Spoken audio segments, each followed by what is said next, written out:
এবং এখান থেকে কিন্তু আমাদের আউটপুট বের হবে এবং এই দুটো থেকে কিন্তু আমাদের আউটপুট নিতে হবে।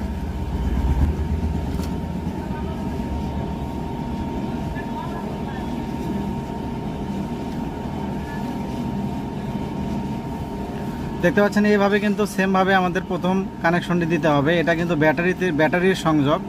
আমরা যে কোনো 12 ভোল্টের ব্যাটারি কিন্তু এখানে সংযোগ করব। তার জন্য কিন্তু আমাদের প্রথম যে দুইটা পিন দেখতেছেন সেই দুইটা পিনে সংযোগ করতে হবে।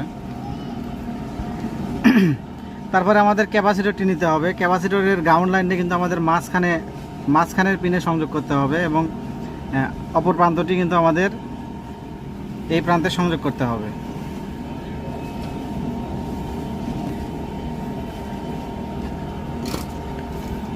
তো আপনারা দেখতে পাচ্ছেন এইভাবে কিন্তু আমাদের সংযোগটা করতে হবে। এখন আমরা 1K রেজিস্টরের সাথে এই এলইডি বাল্বের যে লম্বা যে পিনটি আছে সেটার সাথে আমরা একটু অ্যাডজাস্ট করে নেব।